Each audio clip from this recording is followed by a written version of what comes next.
All right, so I'm on my way home from this last training, and on the way, I get a phone call from one of my clients. Now, I want to set the stage for you a little bit. This gentleman is on pace to do between 3.8 and 4.1 million right now after just 2 months of the new year of sales performance. So this is a $4 million man here calling me and saying, hey dude, I just left an appointment. It was a resit. I had to go back, and customer didn't want to take advantage of any of the tax incentive finance programs or property tax finance programs.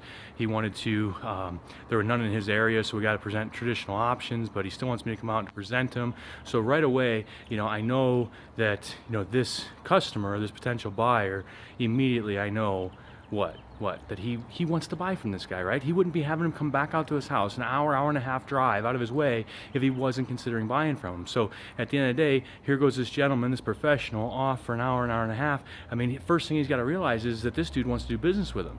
If he didn't want to do business with him, he would have, had his conversation answered through, text message, email, or hell, even over the phone, but he wouldn't have him come back out to his house to explore traditional financing unless he really wanted to do business with him. So, mindset number one on the drive, I got this. And number one, soon on your way, this is a done deal. You don't leave it to chance. I mean, the only reason why I'm driving all the way out here is that I'm going to lock this thing up, no matter what it takes. I'm going to figure out what it takes, overcome the challenges, and move. So he gets out to the house. Fast forward a little bit.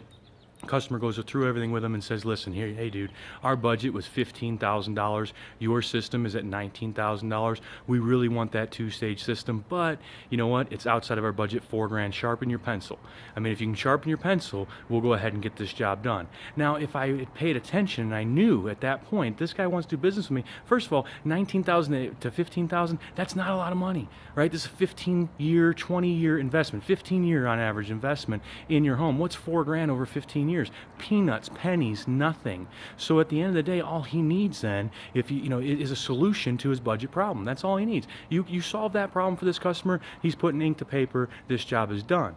But sorry, I got to readjust. My hand's kind of getting sore.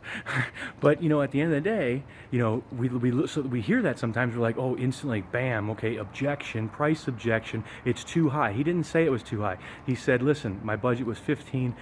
You're at 19. This is more money than what we wanted to spend. All right, cool, no problem. So here's all we got to do, Mr. Customer. I know you really like that two-stage system. So this is a Lennox dealer. Rather than going that XC21, let's go ahead and go with that XC16. Still two-stage. Still get the system and all the operation, all the benefits that you want. You're just gonna give a little bit up on the efficiency, but we're gonna be within your budget.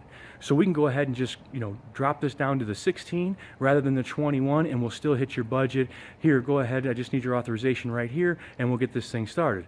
Now, when you handle it that way, the customer is going to have one of two choices. He's either going to say, okay, and sign the paper, or he's going to say, you know what, man, I don't want to go down to the 21. I don't want to go down to 16. I want to stay at the 21. You know what? I completely agree, Mr. Customer. I would want to stay at the 21 too. It's a much better system, and you're going to love it. Here, go ahead and just authorize right here, and we'll go ahead and get you this installed right away.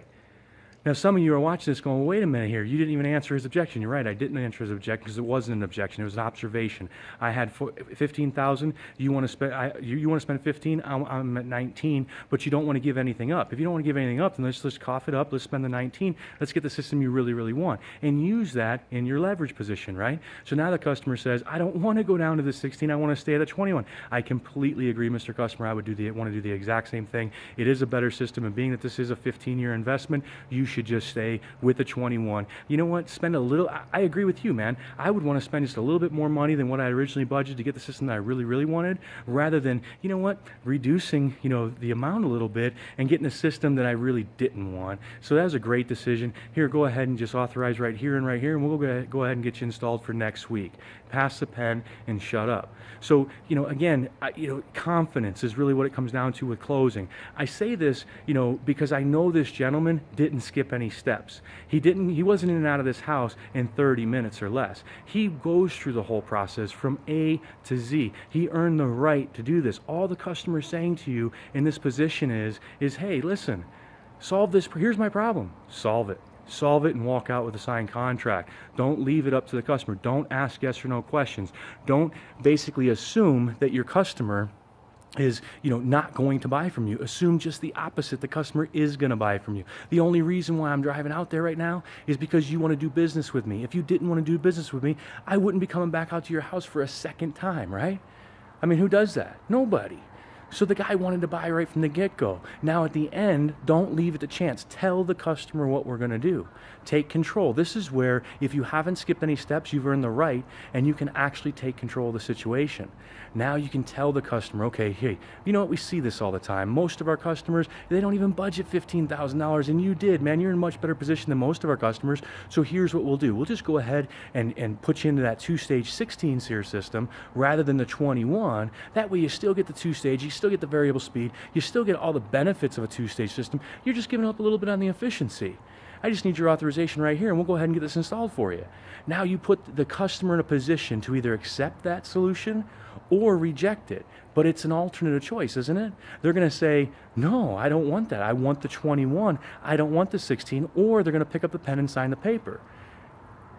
So I gave you both ways, right? If they pick up the pen and sign the paper, rock on. You high five yourself when you get outside, and you just closed the deal, right? You gave them a solution. You overcame the stall or the objection. You gave them a solution to their problem, and they're doing business with you. Or if they say, well, I don't want the 16, man, I want the 21. Hey, you know what? I would too. That's a great system. And being that this is a 15-year investment, 16-year investment, I wouldn't want to give up any of that efficiency either. So I completely agree with you. You know what? Many times I find myself in the same position that you're in right now. And just like you, I would rather spend a little bit more money on something that I really, really want rather than, not spend enough money and regret that decision over the next several years. So you know what? Congratulations. It's a great system, great decision. I just need your authorization right here, and we'll go ahead and get this started. Okay, have confidence. Now, again, this is not for your, $700,000 sales guys. This is not for, the amateur out there. This is not for the people that don't have the confidence, that are skipping steps. If you're blowing and going, if you're in and out of a call, a presentation, and 30 or 45 minutes or less, don't use this. You'll get kicked out of houses, right? You'll come across high pressure. But when I've earned the right, when I'm in the house, like this gentleman was, for 2.5 hours, and then I got invited back to the house, this dude wants to do business with me. I've earned the right to go here, and all he's looking for is confirmation that he's making the right decision. So listen, don't skip steps. Follow the process. If you follow the process, you'll close more sales. You build the trust. People buy from people first. They don't buy companies, they buy people. Make sure you're not skipping any steps. Once you got it, the trust and the relationship, then just tell them what they need to do at the end to solve their problem. That's what you are. You're not a closer. You're not a salesperson. You're a problem solver. So, hey, I wanted to share that message with you guys. Hopefully it helps somebody out there. If you got any questions, reach out to us anytime. www.success4others.com. Again, that's www.success4others.com. And have a great weekend. Thanks, guys. Bye.